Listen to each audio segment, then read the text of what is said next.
सिंधु सुंदर रुचि चेतसि सामे गिरां देवी अपहृत्य तमः संततम् अखिलान् अर्थान् प्रकाशयति। शंकरा शंकराचार्यं केशवं बादरायणं सूत्रभाष्य कृतौ वंदे भगवन्तौ पुनः पुनः। जो हम लोगों की चर्चा चल रही थी वह चर्चा जो है काव्य प्रकाश में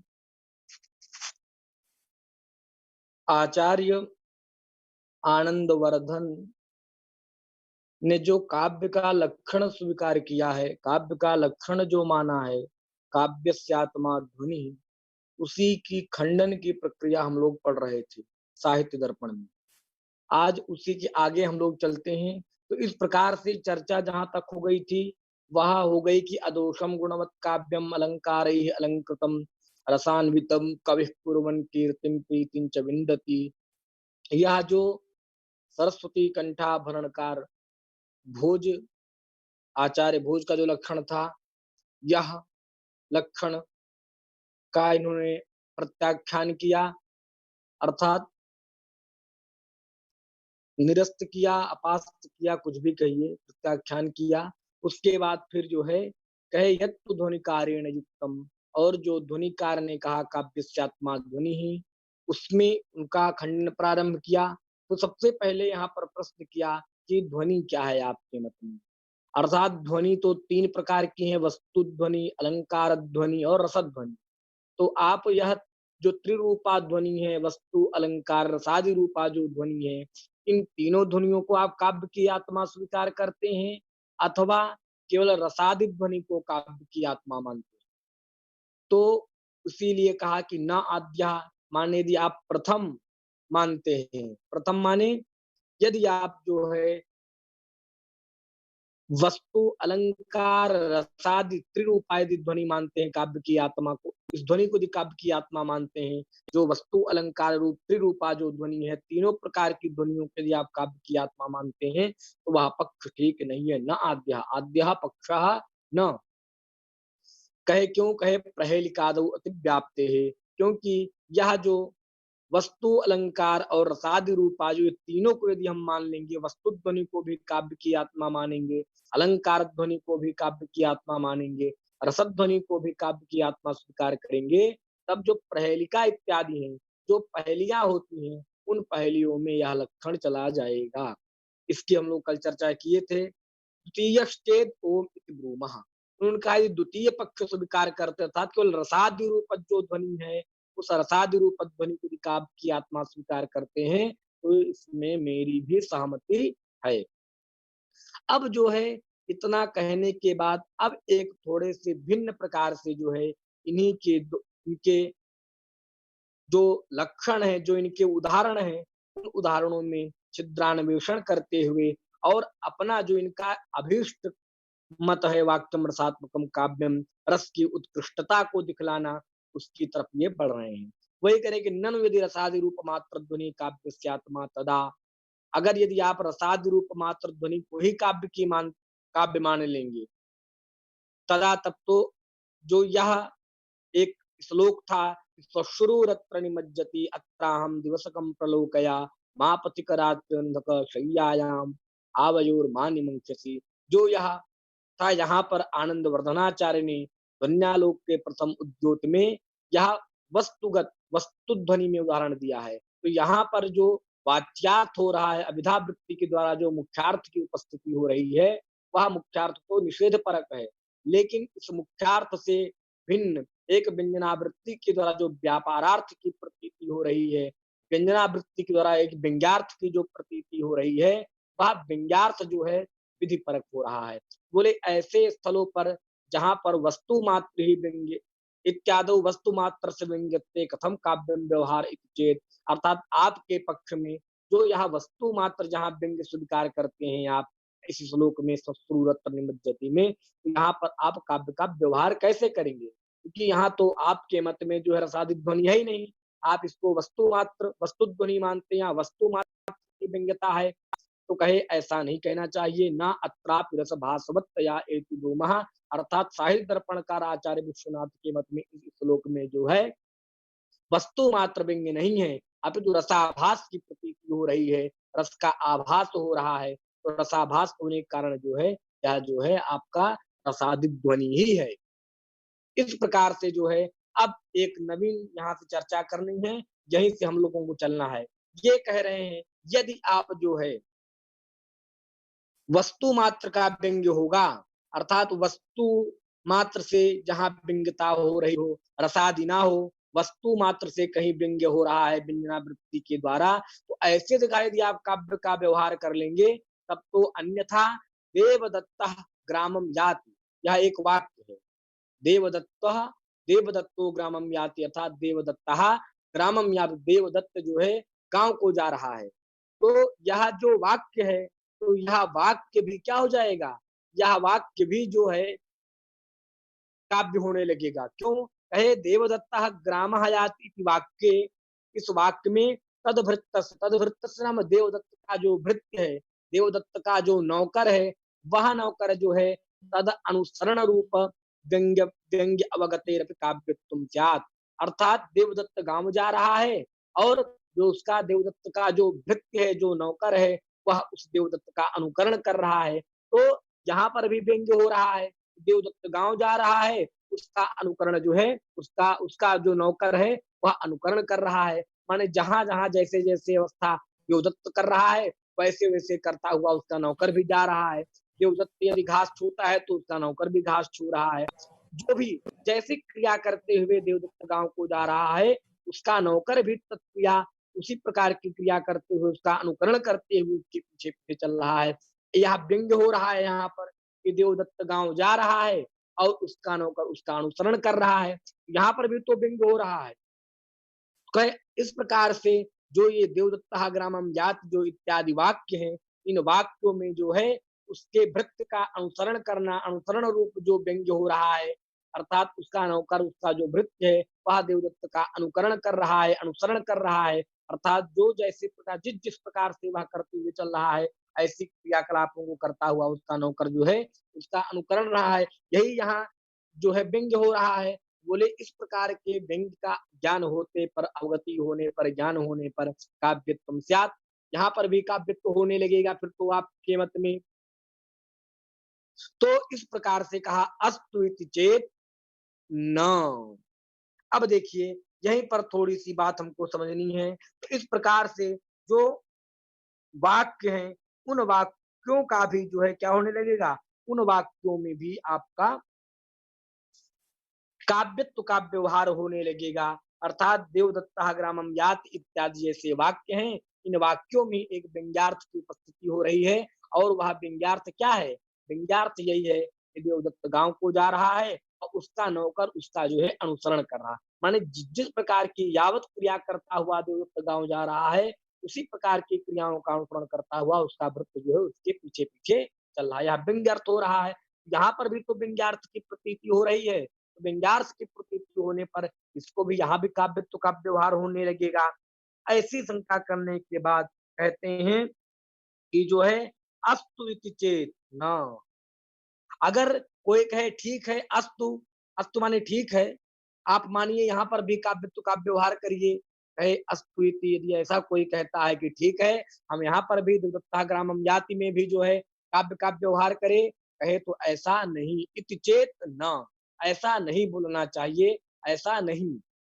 क्योंकि कहे रसवत एव काव्यत्व अंगीकारात, रसवत काव्य ही अंगीकार किया जाता है, अर्थात रस से युक्त ही काव्यत्व को स्वीकार किया जाएगा।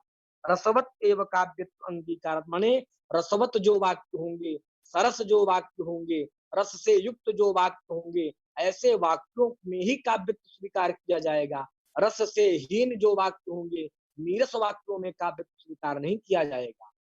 वही कह रहे हैं कि ऐसे देवदत्ताग्रमम याति में यदि कोई कहे कि नहीं यहाँ भी आप काव्यत्व का स्वीकार कर लीजिए, हमको कोई आपत्ति नहीं, कहे अस्त्विति चेत, यदि ऐसा कोई कहे, कहे न, यह ठीक नहीं है। क्योंकि काव्यत्व में ऐसे ही वाक्यों का अंगीकार, ऐसे ही वाक्यों को स्वीकार किया जाता है जो रसवत एव, रसवत एव, एव शब्द यहाँ अवधारणार्थक है निश्चित रूप से, अर्थात रसवत एव, रसवत काव्य ही, रसवत वाक्य ही काव्य स्वीकार किए जाएंगे। माने जो रस से परिपूर्ण होंगे, ऐसा वाक्य ही काव्यत्व में स्वीकार किया जाएगा।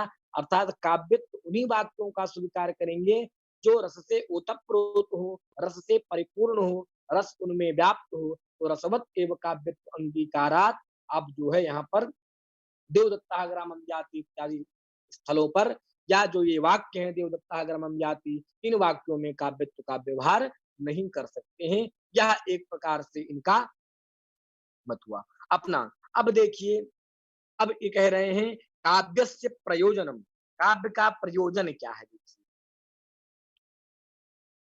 अब यहाँ से जो है एक नवीन शंका जो है, फिर से एक थोड़ा काव्य के प्रयोजन की तरफ चल रहे हैं और इसको बताने के बाद एक नवीन शंका ये उठाएंगे। कहें काव्य से प्रयोजनम ही, काव्य का प्रयोजन ही है।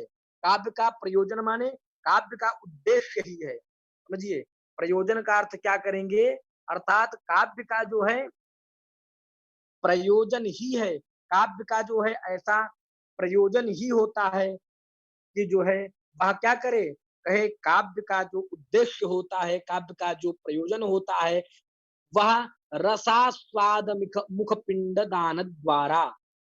देखिए, रसास्वाद मुख पिंड दान द्वारा, और कहीं कहीं पर यह वाक्य मिलता है कि रसास्वाद सुख पिंड दान द्वारा। जो मुख पद है, रसास्वाद मुख पिंड दान द्वारा, इस मुख के जगह कहीं कहीं सुख शब्द मिलता है। तो रसास्वाद सुख पिंड दान द्वारा, रसास्वाद सुख, तो रस के रसास्वाद माने रस का आस्वाद। तो रस क्या, रस श्रृंगार आदि रस का जो आस्वाद है, श्रृंगार आदि रस का आस्वादन रूप जो सुख का समूह, सुख माने हर्ष, और पिंड माने समूह, जो हर्ष का समूह है, सुख पिंड जो है सुख का जो समूह है, या मुख पिंड करेंगे तो जो हम कौर खाते हैं, जो प्रधान कौर है, प्रधान कवल के अर्थ में चला जाएगा। तो सुख पिंडन द्वारा माने हर्ष का जो समूह है। तो रसास्वादन सुख पिंड, तो रस का आस्वादन, श्रृंगार आदि रसों का आस्वादन, और सुख पिंड माने हर्षों का समूह, इस दान द्वारा, दान द्वारा माने दान रूप उपाय से, अर्थात काव्य का उद्देश्य ही है कि रसास्वादन कराना, रस की चरवणा कराना, रस की प्रतीति कराना, और सुख का हर्ष, सुख माने हर्ष, हर्ष का समूह, हर्ष का समूह उत्पन्न कर देना। काव्य पढ़ने का प्रयोजन अथवा काव्य का प्रयोजन उद्देश्य ही है कि जो सहृदयी लोग हैं, जो पाठक हैं, जो श्रोता हैं, उन श्रोताओं को, पाठकों को क्या करना, रस का आस्वादन कराना, माने रस की चरवणा, रस की प्रतीति कराना, और सुख पिंडा माने हर्षों का समूह, इन दान द्वारा, इन उपायों के द्वारा, अर्थात रस का आस्वाद कराएगा और सुखों के हर्ष को उत्पन्न करेगा। इन प्रक्रिया के द्वारा, इन उपायों के द्वारा जो वेद शास्त्र विमुखा नाम, वेद शास्त्र से जो विमुख लोग हैं, तो वेद शास्त्र विमुखा नाम सुकुमार मती नाम, वेद शास्त्र से जो विमुख हैं, वेद शास्त्र से विमुख कौन लोग हैं, वेद शास्त्र माने जो श्रुति शास्त्र है, उस श्रुति शास्त्र से जो परांग मुख लोग हैं, जो विपरीत मुख कर लिए हैं, जो विपरीत मुख वाले लोग हैं, ऐसे विमुख लोग जो हैं, अर्थात वेद में क्या है, वेद काठिन्य है, वेद में कठिनता है, वही काठिन्य होने के कारण वेद शास्त्र के अध्ययन में जो असमर्थ लोग हैं, अर्थात जो वेदाध्ययन करने में समर्थ नहीं है, ऐसे लोगों को वेद शास्त्र विमुखा नाम, वेद शास्त्र से जो विमुख लोग हैं, क्योंकि वेद वेद को पढ़ने का अधिकार जो है वह केवल ब्राह्मण क्षत्रिय वैश्य को ही है, और इस प्रकार से अन्य जातियों को जो वेदाध्ययन करने का अधिकार नहीं है।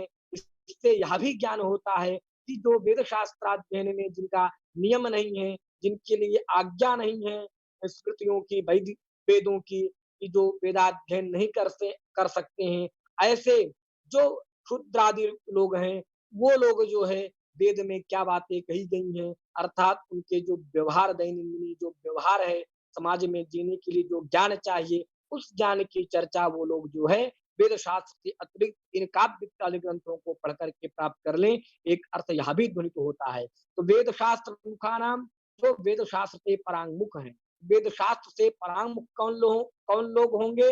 अर्थात जो वेद शास्त्र से परांगमुखता का कारण यह भी है कि वेद में क्या है? काठिन्यता है।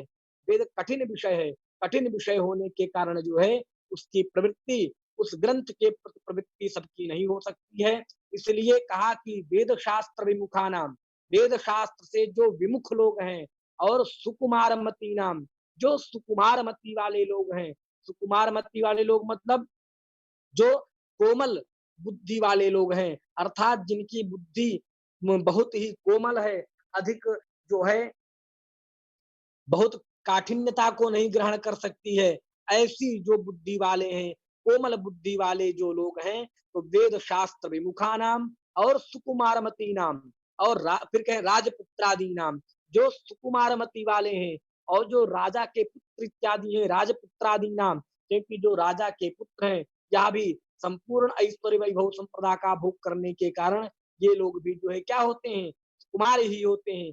ऐसे सुकुमार मती नाम, राजपुत्रादि नाम, सुकुमार मति वाले, जो कोमल बुद्धि वाले लोग हैं, जो वेद शास्त्र जैसे दुरूह शास्त्रों का, दुरूह ग्रंथों का अध्ययन करने में असमर्थ हैं, ऐसे, और राजपुत्रादि नाम, और जो राजा के पुत्र इत्यादि हैं, राजकुमार इत्यादि हैं, वो लोग विनेया नाम, विनेया नाम माने जो शिक्षणीय है, अर्थात जिनको शिक्षा देने के योग्य हैं, अर्थात विनीयानाम शिक्षणीयानाम, शिक्षा के योग्य, क्योंकि कहा गया है कि जो शिक्षा क्या है? सुयोग्य पात्र को दी गई विद्या यथा समय आने पर जो है क्या होती है? अर्थात पुष्पित और पल्लवित होती है। इसी प्रकार से तो विनेया नाम का अर्थ है, विनेया नाम नाम शिक्षणीय नाम, और जो शिक्षा के देने योग्य हैं, जो शिक्षा के पात्र हैं, शिक्षा देने के पात्र जो लोग हैं, ऐसे तो तीन प्रकार के विशेषण हुए। एक तो हुआ कि जो है कुमारमती नाम, या आप वेद शास्त्र विमुखा नाम को लीजिए, तो जो वेद शास्त्र से विमुख लोग हैं, एक अर्थ यह हुआ। उसके साथ में एक अर्थ आपका यह भी गया, जो कुमार मती वाले हैं, अर्थात जो कोमल मती वाले हैं, और राजपुत्रादि नाम, माने जो राजा के पुत्र हैं, राजकुमार आदि हैं, ऐसे लोग राजपुत्रादि नाम, और विनया नाम, माने जो शिक्षणी है, जो शिक्षा के पात्र हैं, जिनको शिक्षा देनी चाहिए, ऐसे लोगों को जो है यह जो हमारा काव्य है, यह काव्य क्या करता है? कहे रसास्वाद मुख पिंडदान द्वारा, माने रस का आस्वाद कराता है, रस से युक्त शिक्षा देता है।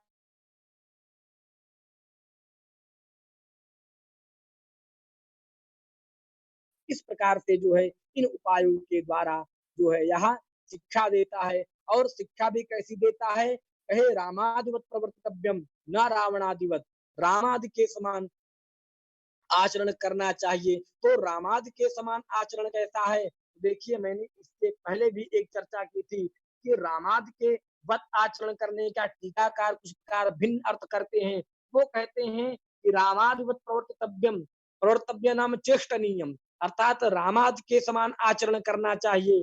तो रामादि के समान आचरण क्या? तो राम भगवान जो राघव हैं, वह अखिल कोटि ब्रह्मांड नायक जो है, उस अखिल कोटि ब्रह्मांड नायक ने जो पित्राज्ञा, जो पिता की आज्ञा का परिपालन किया, ऐसा पिता की आज्ञा का परिपालन करना, उस राम ने जो एक पत्नी व्रती हुआ, अर्थात एक ही, क्योंकि राजा थे, राजाओं में अनेकों विवाहों की प्रथा थी, लेकिन फिर भी वह एक ही विवाह किए।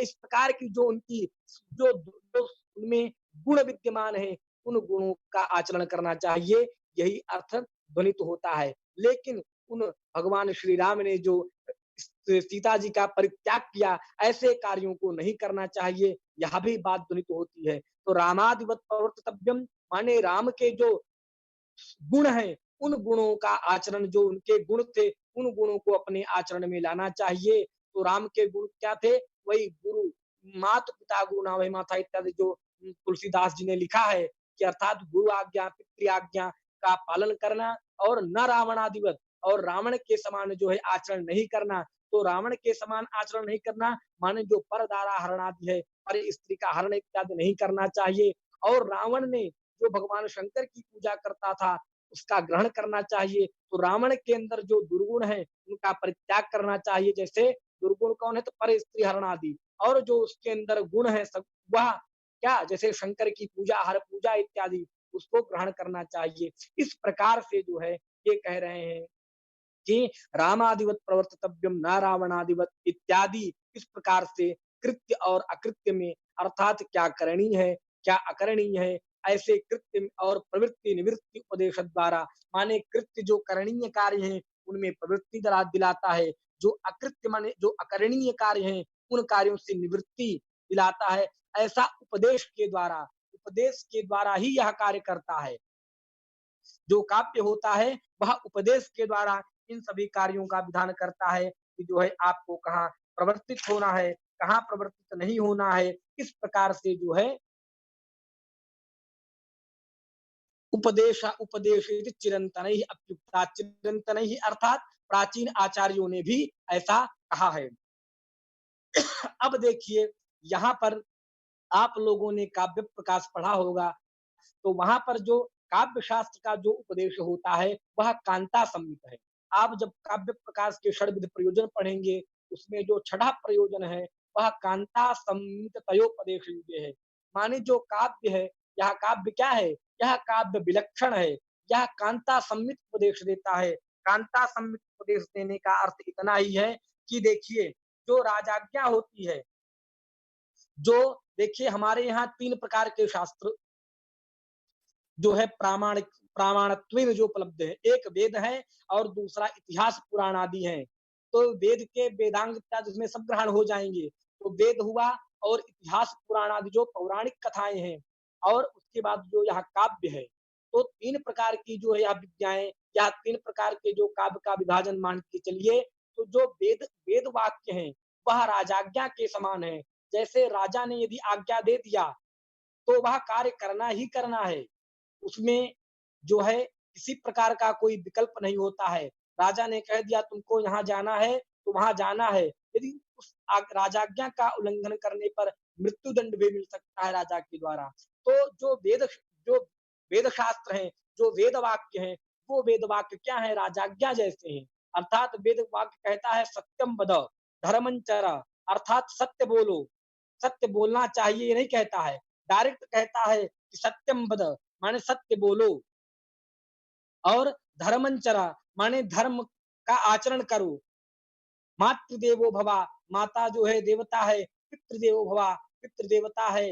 इस प्रकार से जो है स्वाध्यायान मा प्रमदा, स्वाध्याय से प्रमाद मत कर। इस प्रकार से जो है जो है आज्ञा देता है।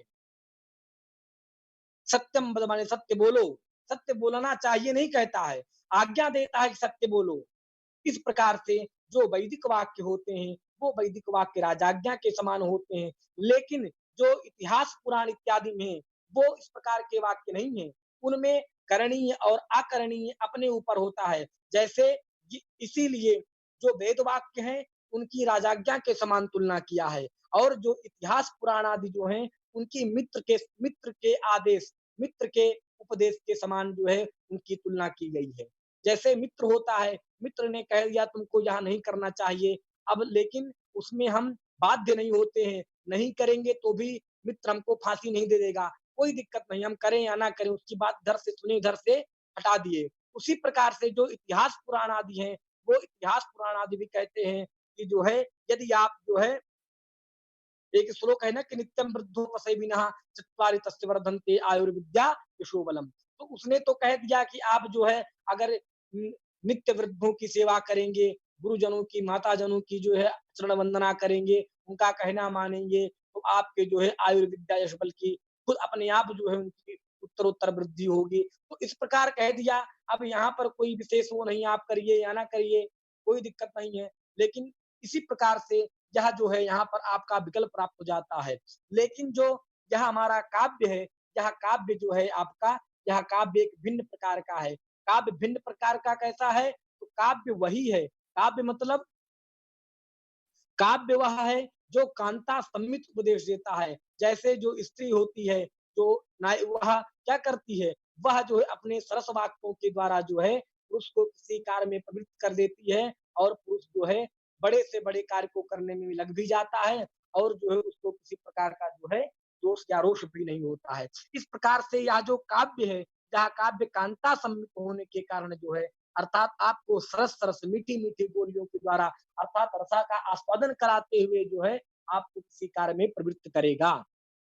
यही चीज़ यहाँ पर है, इतनी चीज़ जो है समझनी चाहिए यहाँ पर थोड़ा-सा। अब देखिए, अब इसी वाक्य को पुष्ट करने के लिए आचार्य विश्वनाथ अपने मत में अग्नि पुराण का एक उदाहरण दे रहे हैं। करें तथा च आग्नेये पुराणेपि उक्तम, आग्नेय पुराण में भी कहा गया है, अर्थात आप्त वाक्य की सम्मति दे रहे हैं। अब जो इनका क्या मतलब क्या है कि जो काव्य है, वह काव्य रस से ही ओतप्रोत होता है। काव्य का उद्देश्य अथवा प्रयोजन भी रस ही है, रस का आस्वादन कराना। यदि रस नहीं होगा तो रस का आस्वादन काव्य कैसे कराएगा? इसलिए वाक्यम रसात्मकम काव्यम अर्थात रसात्मक वाक्य ही काव्य है। इसी वाक्य में आप्त सम्मति दे रहे हैं।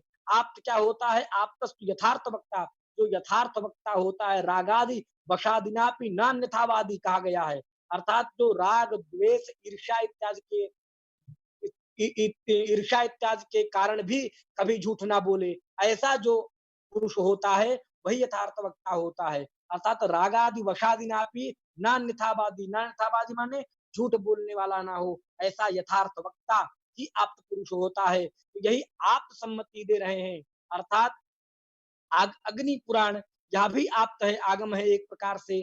तो अग्नि पुराण का जो यहाँ दे रहे हैं, उदाहरण दे रहे हैं, एक श्लोक दे रहे हैं कि वाग वैदग्ध प्रधानेपि रस एवात्र जीवितम। अब देखिए, कह रहे हैं कि वाग वैदग्ध प्रधानेपि, वाग वैदग्धता की, वाक वैलक्षण्यता की, समझिए, वाक्य वैलक्षण्यता की प्राधानता होने पर भी वाग वैलक्षण्य, वाग वैलक्षण्य, वाग वैदग्ध प्रधान माने उक्ति वैचित्र प्रामुख्येपि, उक्ति, उक्ति माने वक्तीति, वचनम होता है, तो उक्ति माने जो कहते हैं, तो उक्त वैचित्र। तो वाग वैदग्ध्य माने वाणी की जो वैदग्धता है, वाणी की जो चातुर्यता है, वाणी की जो निपुणता है, वही आप वाग वैदग्ध्य से जो है उक्त वैचित्र प्रमुख, जो एक विशिष्ट प्रकार की जो है चमत्कार युक्त जो उक्ति है, ऐसा अर्थ जो है यहाँ ग्रहण करेंगे। इस प्रकार से कहे कि वाग वैदग्ध प्रधानेपि, वाग वैदग्ध की प्रधानता होने पर भी अत्र माने अस्मिन् काव्ये रसः एव अत्र जीवति, रस ही जीवित है। रस ही जीवित माने रस ही आत्म स्वरूप है, अर्थात रस ही जो है उस काव्य का जीवन है, उस काव्य का प्राणदायक तत्व क्या है? रस ही है। वाग वैदग्ध माने वही गुण अलंकार इत्यादि जो हैं, ये प्रधान है भी। एक है शब्दालंकार शब्दगत चमत्कार को उत्पन्न करेगा, अर्थालंकार अर्थगत चमत्कार को उत्पन्न करेगा, गुण भी जो है उस रस का परिपोषक बनेगा। लेकिन इन सारी विशेषताओं के होने के कारण भी इस जो काव्य है अत्मानि अस्मिन काव्ये, जो प्रधान भूत तत्व है, जो आत्मस्थानीय तत्व है, वह आत्मस्थानीय तत्व तो रस ही है।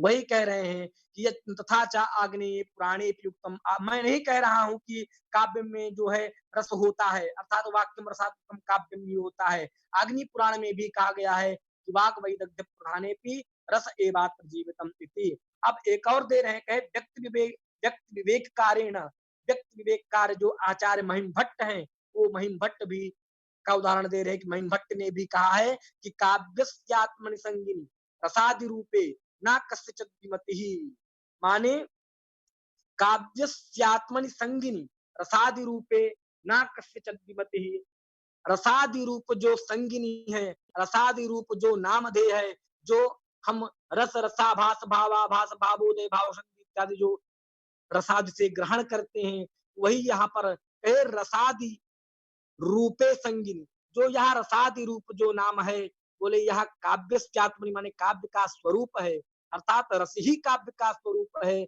इस रस काव्य के स्वरूप के विषय में, अर्थात रस ही काव्य का स्वरूप है, इस विषय में ना कस्यचित विमति, अर्थात किसी भी आचार्य की, किसी भी विद्वान की जो है इसमें विमति नहीं है। कस्यचित विमति ही न, कस्यचित माने किसी भी सहृदय की, क्योंकि सहृदयों को ही यह व्यंग्यार्थ की प्रतीति होती है, सहृदय ही ध्वनि को पकड़ पाते हैं। वही कहा किसी भी सहृदय आचार्य की, जो सहृदयी आचार्य है, अर्थात ऐसे सहृदयी आचार्य को यहाँ पर विरुद्धामति नहीं है, किसी की मति जो है इस विषय में विरुद्ध नहीं, अर्थात सभी लोग स्वीकार करते हैं कि रसादि रूप ही काव्य की आत्मा है, रसादि ही काव्य की आत्मा है, वही जो है काव्य का स्वरूप है, रसादि ही काव्य का स्वरूप है। इस विषय में किसी भी आचार्य की कोई पक्षा, कोई प्रतिपत्ति नहीं है, कोई विमति नहीं है, कोई मत में भिन्नता नहीं है, अर्थात सभी आचार्यों का मतैक्य है इस विषय में। ऐसा जो है व्यक्ति विवेककार भी कहते हैं, और व्यक्ति विवेककार आचार्य महिम भट्ट भी रस को ही काव्य की आत्मा स्वीकार करते हैं।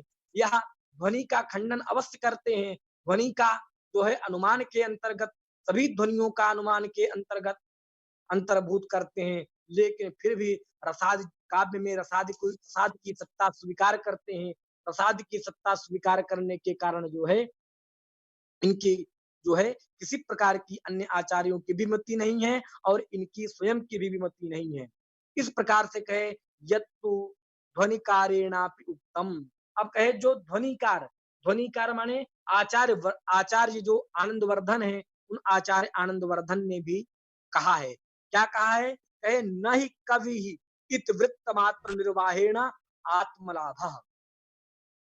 देखिए, कह रहे हैं कि कवे इतिवित्त मात्र निर्वाहेण न आत्मलाभा, जो ना है उसको आत्मलाभा के साथ न आत्मलाभा, अर्थात इति वृत्त मात्र का निर्वहन करने से, इति वृत्त मात्र का निर्वहन करने से माने जो केवल यथार्थ चरित है, उस यथार्थ चरित का निर्वहन करने से, उस यथार्थ चरित्र मात्र की जो है अपने जो कवि के द्वारा प्रणीत जो काव्य शास्त्र है, उस काव्य शास्त्र में लिखने से, इतिवृत्त मात्र को लिख देने से, इतिवृत्त मात्र को लिख देने से कुछ भी होने वाला नहीं है। वही करें कि इतिवृत्त मात्र निर्वाहेण, केवल हम इतिवृत्त मात्र का निर्वहन कर लें, अर्थात काव्य में जैसा इतिवृत्त है, सच्चरित्र, अर्थात बिना उसमें किसी प्रकार का रस हो या ना हो, लेकिन यथार्थ इतिवृत्त हम लिख दें, तो उससे कवि को आत्मपद की लाभ नहीं होगी। आत्मपद की लाभ माने कवि को कवित्व पद की प्राप्ति नहीं होगी। इतिवृत्त मात्र का निर्वहन कर देने से कवि को कवित्व का लाभ नहीं होगा, क्योंकि जो यह इतिवृत्त है, यह इतिवृत्त तो इतिहासादेह एव सिद्धे, तत्सिद्धे, तत्सिद्धे माने इतिवृत्त सिद्धि, इतिवृत्त तो इतिहासादि से ही सिद्ध है। जिसको केवल कथानक पढ़ना हो, कथानक तो आप जो है, जो काव्य है, आप कोई भी नाटक या काव्य पढ़ेंगे, उसका कोई न कोई उपजीव्य ग्रंथ है। आप जैसे शिशुपाल वध हम पढ़ रहे हैं, तो वह कहाँ से लिया गया है? महाभारत से लिया गया है। यदि हमको शिशुपाल का ही वध जानना होगा, तब तो हम वहां से क्या करेंगे? महाभारत से ही पढ़ करके जान लेंगे। लेकिन शिशुपाल वध पढ़ने का कारण क्या है? रसानुभूति है, रस की चरवणता है, उसका आस्वादन करना ही यहाँ पर जो है विशेष ध्येय है। इसी इसी काम को कह रहे हैं कि केवल इतिवित्र मात्र का निर्वहन कर देने से, यथार्थ चरित्र का लिख देने से, यथार्थ चरित्र का प्रतिपादन कर देने से कवि को आत्मपद का लाभ नहीं होता है, कवित्व को कवित्व पद की प्राप्ति नहीं होती है। अपितु यह तो सब इतिहास आदि से ही सिद्ध है। तो यहाँ क्या होगा? यहाँ यही है कि कवि को रस से परिपूर्ण इतिवृत्त का निर्माण करना चाहिए, जो रस से ओतप्रोत हो, ऐसे काव्य का निर्माण निर्माण करना चाहिए। ऐसे काव्य का निर्माण करने वाला कवि ही कवित्व पद की प्राप्ति करता है।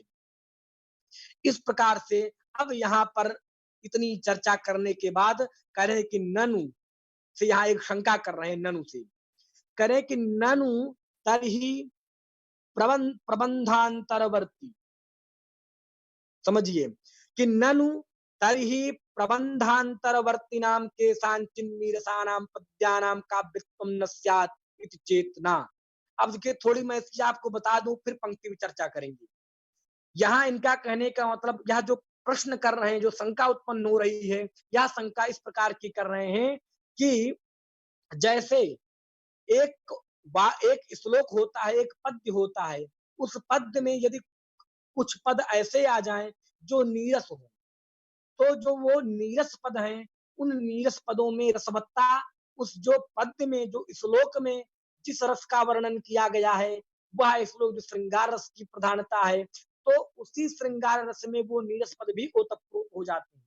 माने उसी पद्य के रस से ही जो नीरस पद है उस पद्य में, उस श्लोक में, उन पदों में भी, नीरस पदों में रसवत्ता आ जाती है। समझिए, समझ गए होंगे मेरी बात, जो मैं कहना चाह रहा हूँ। ये जो यहाँ शंका कर रहे हैं, इनका शंका करने का आशय यहाँ है कि जैसे एक श्लोक है, उस श्लोक में कुछ ऐसे पद हों जो नीरस हों। तो कहे जिस प्रकार एक पद्य में जो नीरस पद होते हैं 2-4, उस नीरस पदों में सरसता आ जाती है। वो सरसता कैसे आती है? वह सरसता आती है कि उस श्लोक में जिस रस की प्राधान्यता है, उस श्लोक में जिस रस का वर्णन किया गया है, वही रस उन नीरस पदों में भी चला जाता है।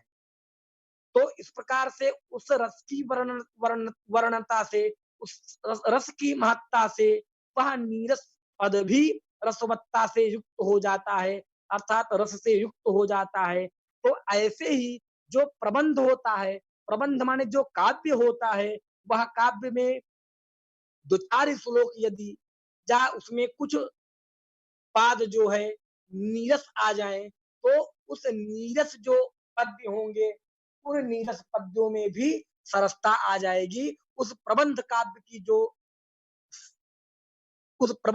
का जो रस है, वह रस उन पद्यों में चला जाएगा। समझे? बात इतनी ही है।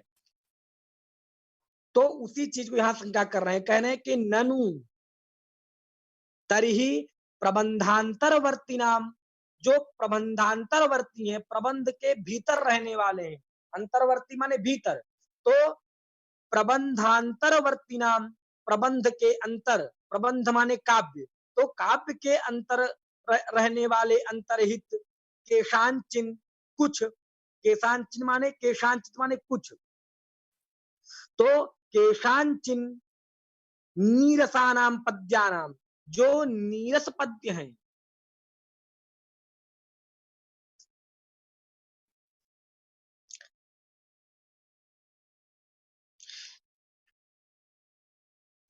केदनु तर्हि प्रबंधांतरवर्तिनाम केशांचिन नीरसानाम पद्यानाम काव्यत्वम न स्यात् इति चेत।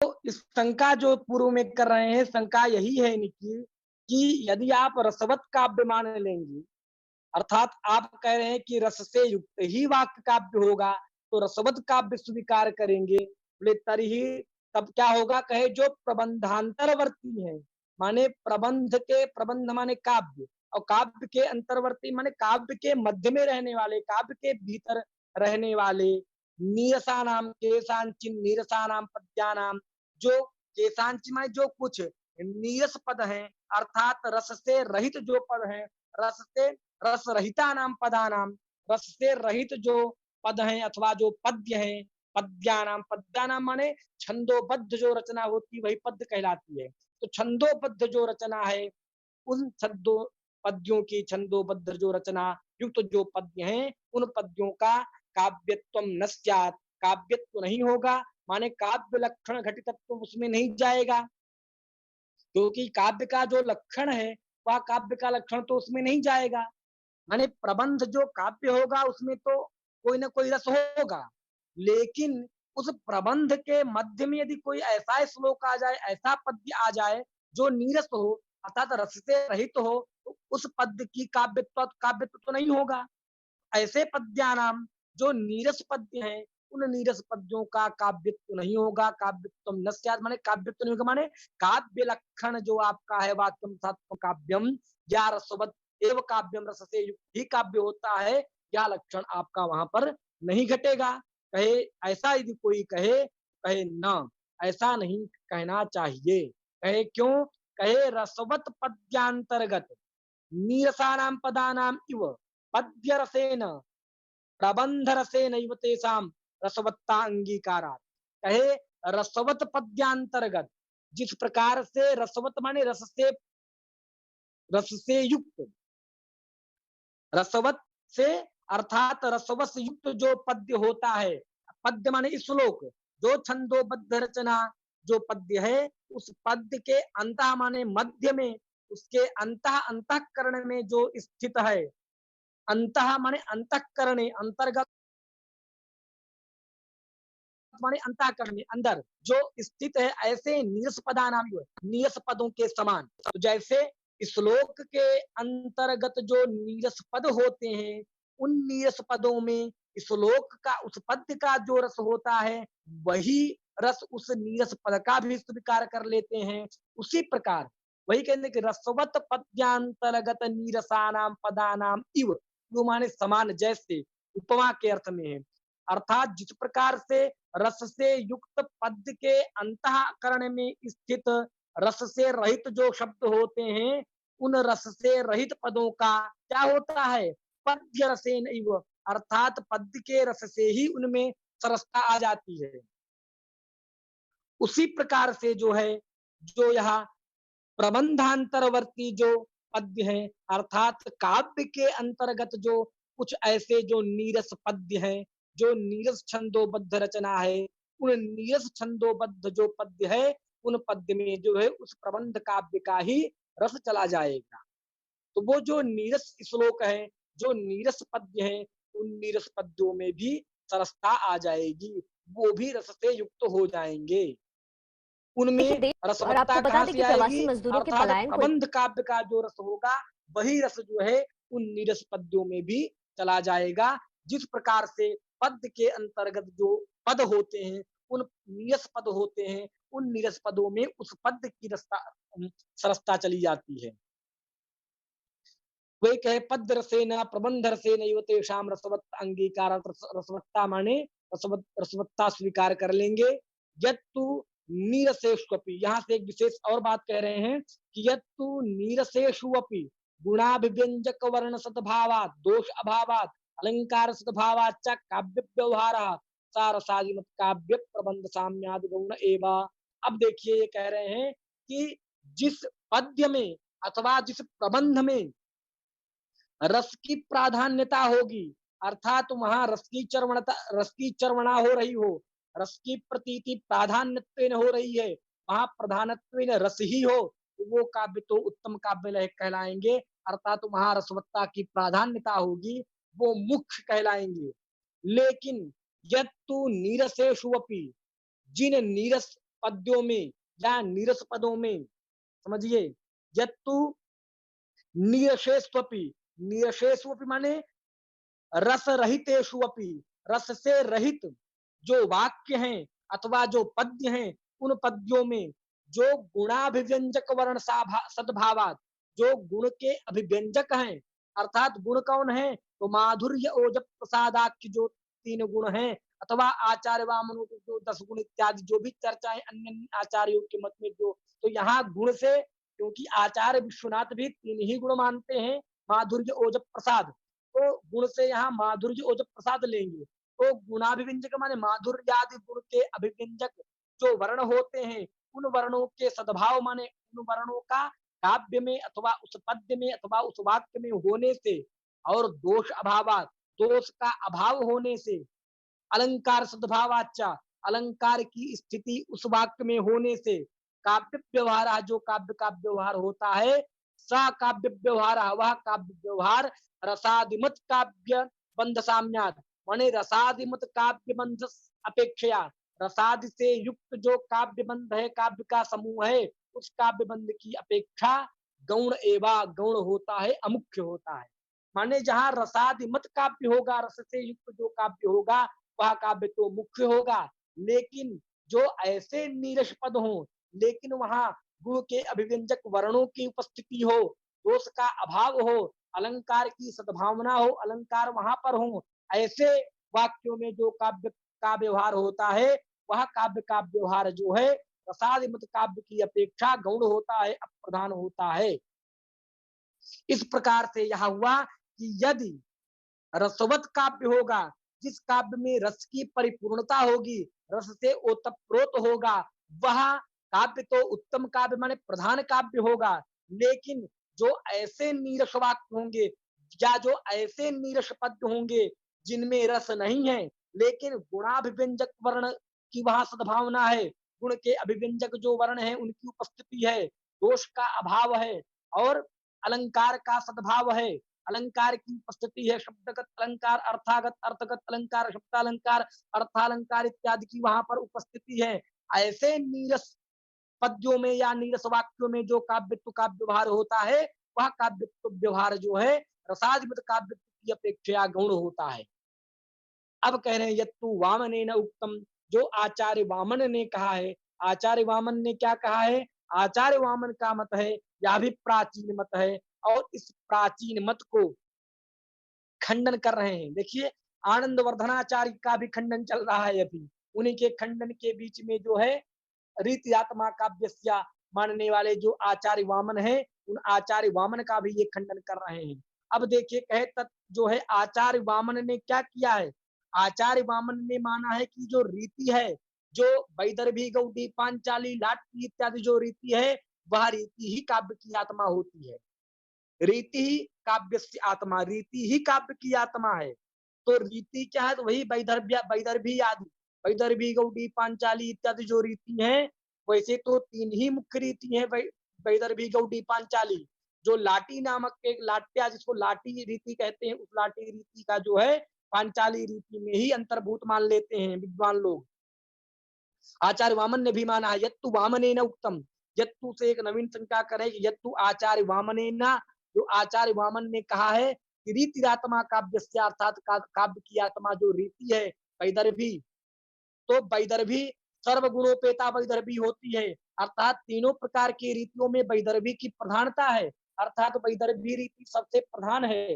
अर्थात वैदर्भी, गौड़ी, पांचाली, यह जो नियम है, अर्थात वैदर्भी सर्व प्राधान्य रीति है। इसलिए वैदर्भी आदि का ग्रहण करेंगे तो यह वैदर्भी इत्यादि जो रीति है, ये रीति ही क्या है? ये रीति ही काव्य की आत्मा है। अब देखिए, ये कह रहे हैं कि रीतिरात्मा काव्यस्य इति, जो आचार्य वामन ने जो रीतिरात्मा अर्थात रीति को ही काव्य की आत्मा माना है, वह मत उनका ठीक नहीं। तत् न तत्मतम, नाम रीतिरात्मा काव्यम यत मतम तन्न, वह मत ठीक नहीं है, वह युक्त नहीं है। कहे क्यों?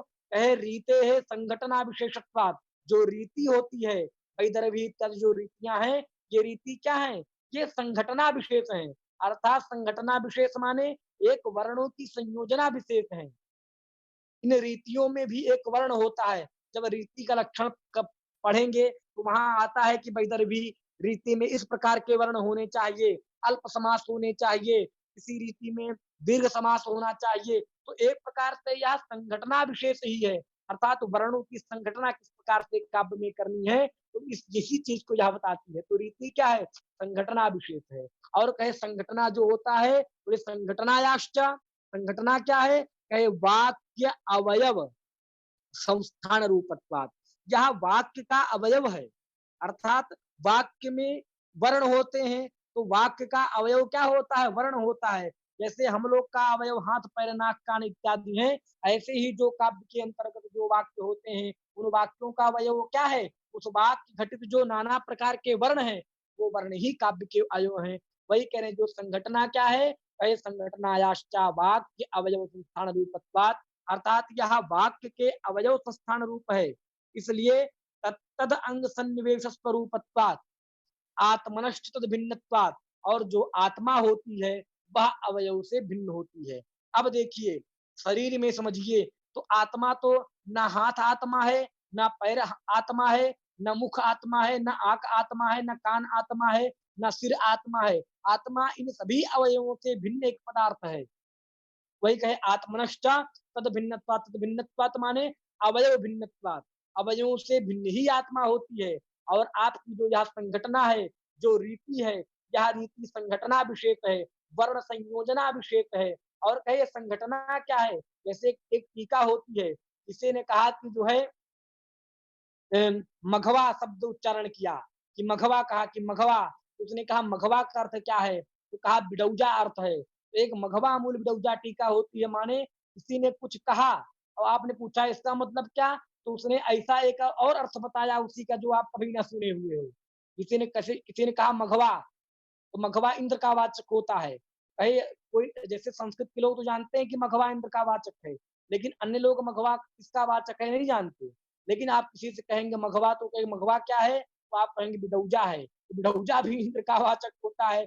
ऐसे वर्णों का प्रयोग करना, तो उन्होंने कहा रीति क्या कहे, रीति संघटनाभिषेक है। तो कहे संघटनाभिषेक, संघटना क्या, संघटना वर्ण संयोजना, तो वही कह रहे संघटनायाश्च, जो संघटना होती है, जो वर्ण संयोजना होती है, वह वाक्य अवयव संस्थान रूपत्वात्, माने वह एक वाक्य का अवयव होती है, क्योंकि एक वाक्य में नाना प्रकार के वर्ण होते हैं, नाना प्रकार के वर्णों से युक्त होकर के ही एक वाक्य की संरचना होती है।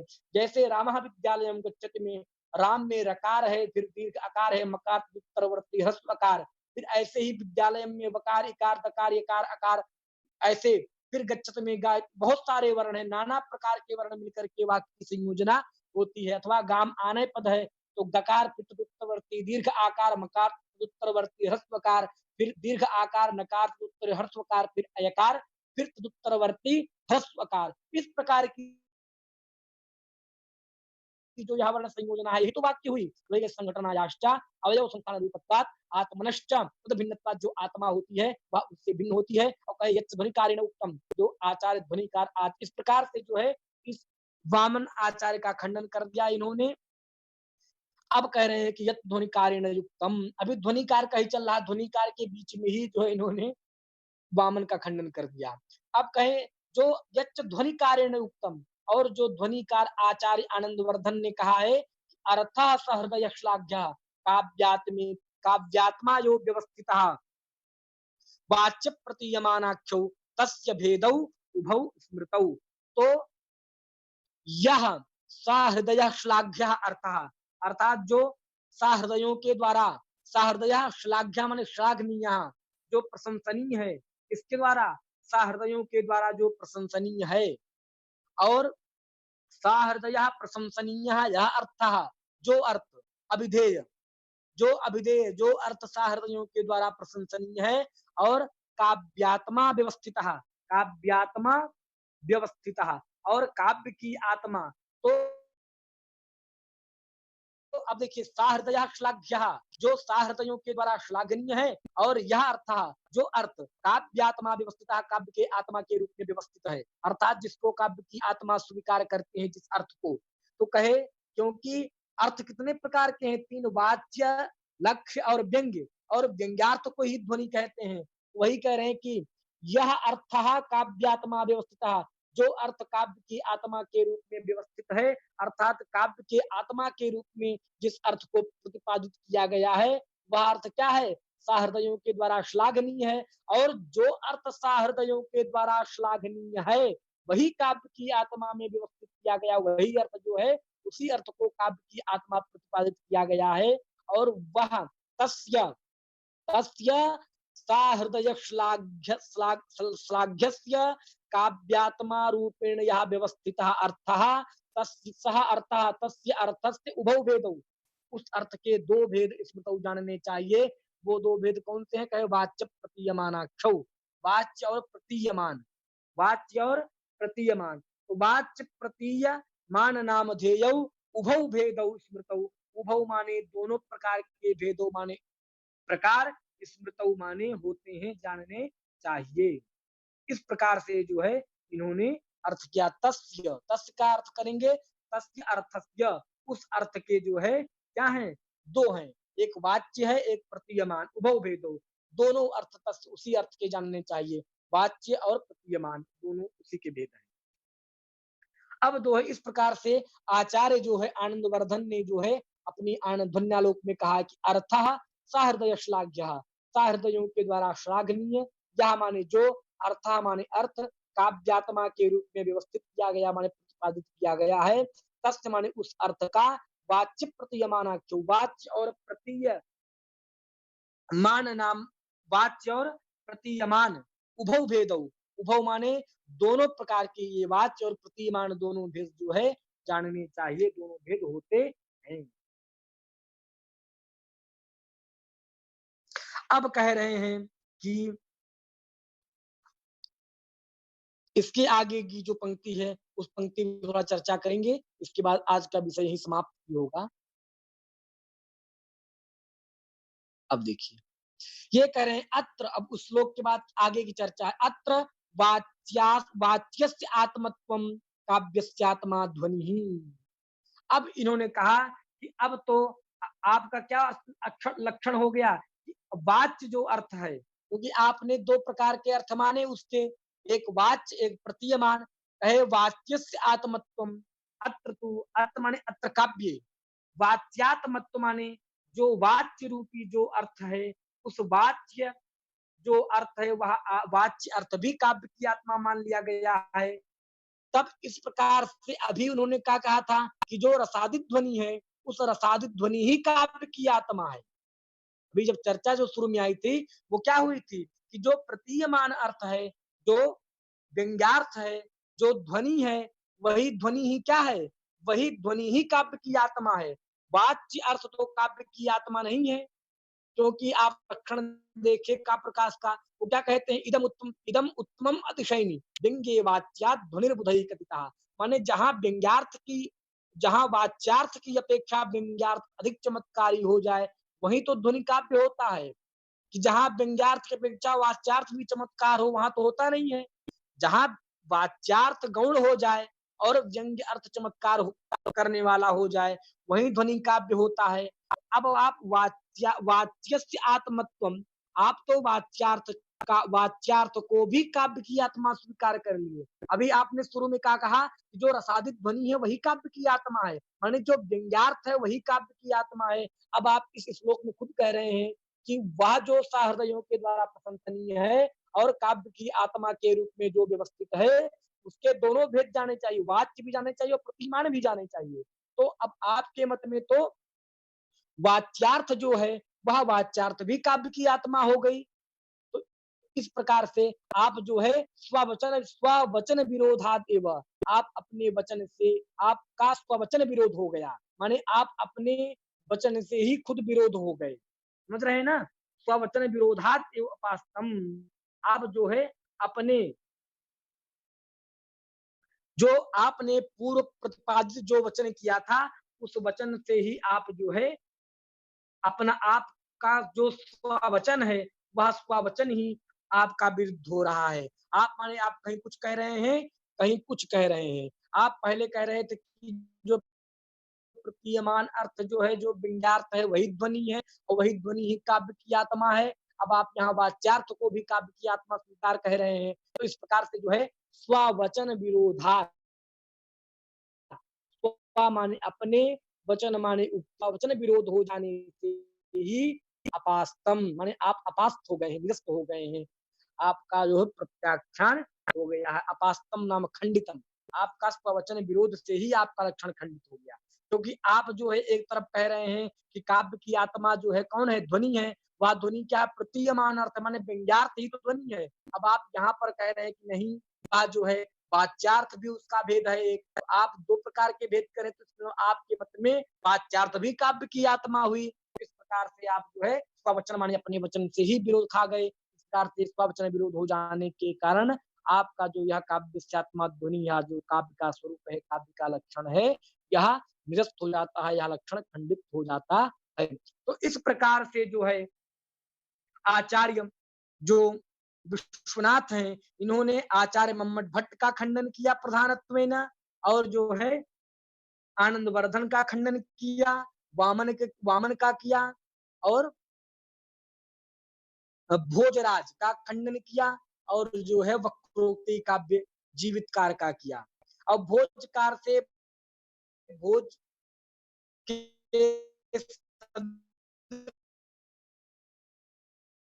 अन्य जितने लोग भी काव्य लक्षण स्वीकार करते हैं, उन सारे आचार्यों का खंडन किया था। तो प्रधानत्वेन सबसे पहले आचार्य मम्मट का खंडन, वक्रोक्ति काव्यकार का खंडन किया, उसके बाद भोजराज का खंडन किया शायद, और उसके बाद जो है फिर आनंदवर्धन के खंडन को किया। आनंदवर्धन के खंडन के बीच में ही जो इन्होंने वामन का खंडन किया। इस प्रकार से 5 आचार्यों का खंडन ये सब करते हैं, जिनका यहाँ उल्लेख किया। और जो भोजराज का जो खंडन किया सरस्वती कंठाभरणकार का, उसमें उन्होंने कह दिया कि इस प्रकार से अन्य आचार्य जितने भी लोग काव्य की आत्मा स्वीकार करते हैं, उन सभी हम आदि हैं, उस प्रकार से जो है भोज महाराज भोज का और कुंतक का वक्रोक्ति जीवितकार का और ध्वनिकार जो है आनंदवर्धन का और जो है आपका वामन जो है रीतिरात्मक